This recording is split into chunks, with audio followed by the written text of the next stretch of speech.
Here's what you need to know about what is structured cabling.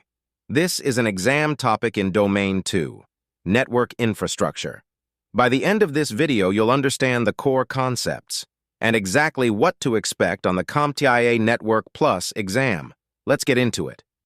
Structured cabling is a standardized system of cabling and hardware that provides a comprehensive telecommunications infrastructure. It organizes all the cables in a building into a predictable hierarchical design rather than a tangled mess of point-to-point runs. The TIA 568 standard defines the components, distances, and specifications for structured cabling systems. Key concept: 6 subsystems. Structured cabling has 6 subsystems: entrance facility, equipment room, backbone cabling, telecommunications room, horizontal cabling, and work area. Each has a defined role and distance limit. Key concept: distance limits. Horizontal runs from the IDF to wall outlets must not exceed 90 meters.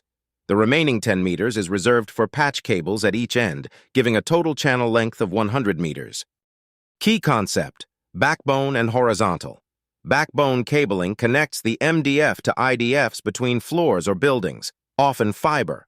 Horizontal cabling runs from the IDF to each wall outlet on a floor, typically copper Cat6 or Cat6A. Key concept: TIA 568 standard.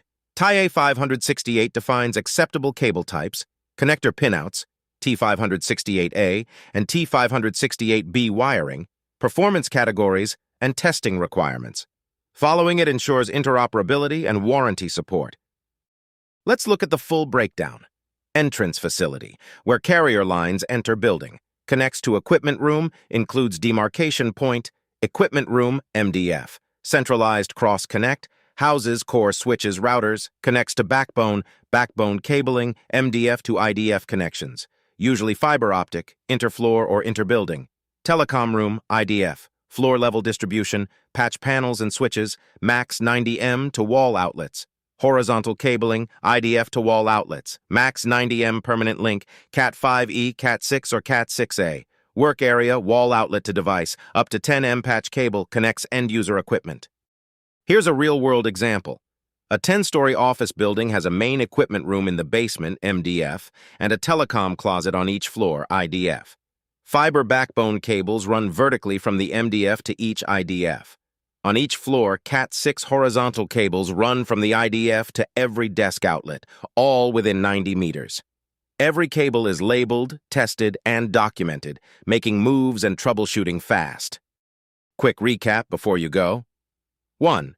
Structured cabling organizes network cabling into a standardized 6-subsystem hierarchy. 2. Horizontal runs must not exceed 90 meters from IDF to wall outlet. 3. Total channel length is 100 meters, 90M permanent plus 10M patch cables. 4. Backbone cabling connects MDF to IDFs, typically fiber. 5. TIA 568 defines standards for cable types, connectors, and testing. That's what is structured cabling, covered. Exam tip: memorize the 90-meter rule for horizontal cabling and the 100-meter total channel limit. Exam questions often describe a scenario where a cable run is failing. If the distance exceeds 90 meters to the outlet, that's the problem. The extra 10 meters is for patch cables, not more permanent run. Next up, what is a demarcation point? If this helped, hit subscribe. New topics drop every week.